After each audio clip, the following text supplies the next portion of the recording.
One of my absolute favorite games from last year was Rune Factory 4 Special, a game I found myself completely addicted to thanks to its combination of RPG elements, crafting, friendship, and relationship mechanics being oh so addictive because of how natural it felt to do them in the constantly moving town. And while I've been excitedly waiting for Rune Factory 5 ever since and will be sure to play it next year when it comes out, I was lucky enough to receive a new code for Rune Factory 4 Special, this time on PS4 to see how it plays. I spent a bit of time with it to make this video and see how it compares to the Switch version that I enjoyed so much, and I'm pleased to say that Rune Factory 4 Special runs just as smoothly as I'd expect on a higher powered system, and with all the fun of its mechanics, I enjoyed rediscovering the many reasons I fell in love with this adorable, wholesome JRPG world that I hope more people will try on its new systems.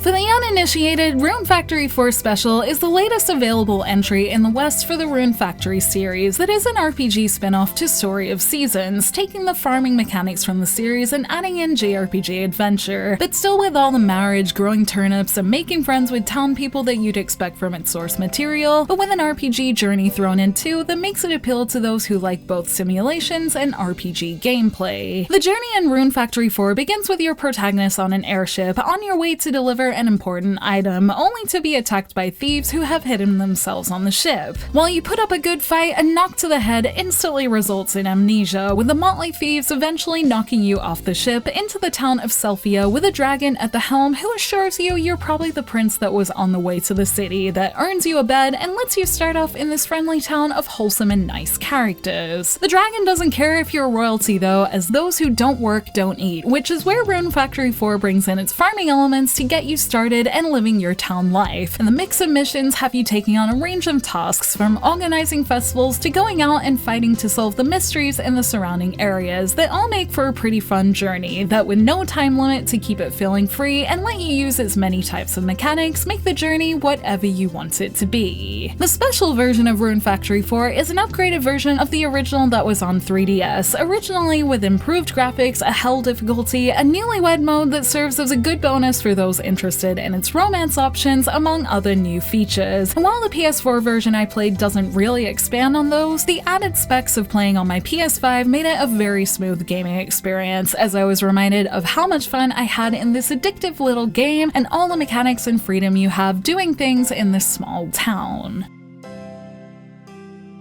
The first thing I noticed immediately upon starting a new game in Rune Factory 4 Special on PS4 is just how smooth it was. The Switch version of the game ran at a nice and smooth 60 frames per second that I had no issues with, but seeing its PS4 version and seeing it on my TV for the first time in a while, it felt so snappy and smooth to play with that performed very well in its active battles. And as I was reminded of all the different weapon types and magic you need to do harder battles later in the game, I'm sure this smooth feel will be very good for timing spells well, and generally just enjoying quickly being able to run around all the areas that you can explore. I also noticed a few things looking sharper here and there too, and in fact, it was only when comparing footage that I noticed how nice backgrounds look, and specifically how nice Venti looks in her slightly sharper form in this PS4 version. In the Switch version, the vibrantly colored dragon looks very nice and interesting, but on PS4, her details have been smoothed out that make her look almost painterly, and I noticed this in the background as well, with things like bushes that might have originally looked like low quality textures now also having that potentially painted look to them, and with this feeling on everything, it's a subtle difference, but it does make things feel a little higher quality. It's more than I expected from this port, as I would have been happy even if it ran and looked exactly the same as it did on my Switch, but it's definitely nice to feel the benefits of using a stronger console when I play this version. And while it is at the sacrifice of the portability of the Switch, since I haven't played it in a year and it's a nice game to be home and cozy with, I feel more inclined to play it this way anyway, and in general, I'm just glad that Rune Factory 4 Special being on PS4, PC, and Xbox One mean that more people can play it, as I think it's a game that a lot of people would enjoy if they tried it.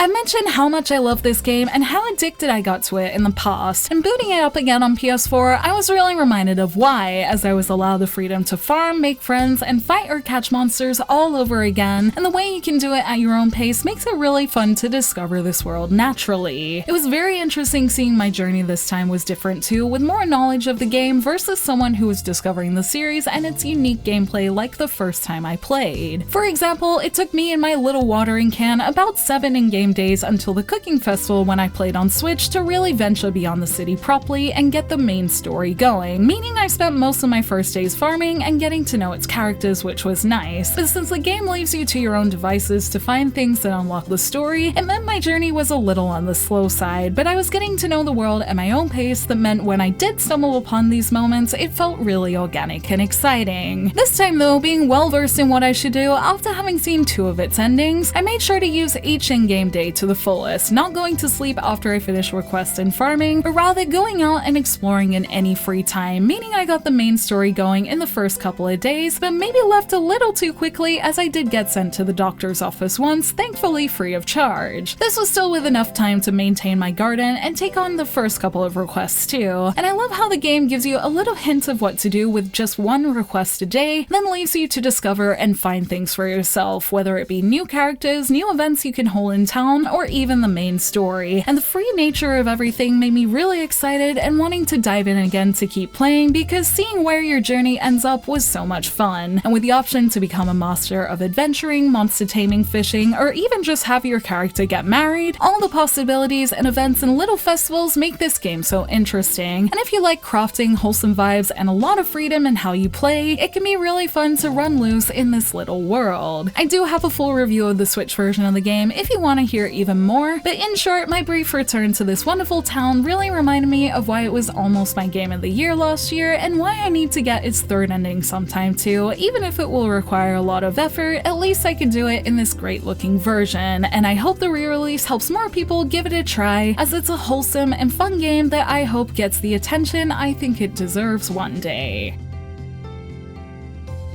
Rune Factory 4 Special is that little bit better on PS4, but no matter how you choose to play it, the main point I'd like to get across in this video is that if you think it's fun, I think it's definitely worth a try. If you love RPGs, you can explore with many weapon types, either alongside monsters or town friends, and even enjoy mechanics like crafting weapons as well. If you like side content, the farming, cooking, socializing, dishing out of royal orders, and more will give you plenty to keep busy with. And if you like to play with a combination of mechanics, there's also something nice about always having the farm to come back to notice the passing of days with, and with the town and its citizens always walking around doing something as time and seasons pass, it makes for a very interesting world that I truly hope more people take time to play. It's a game that naturally appeals to me as a fan of a certain JRPG series with a heavy focus on crafting, and I love this combination of having many mechanics to play with in a wholesome world that Rune Factory 4 Special scratches the itch of well too, and with an enjoyable script to keep it all entertaining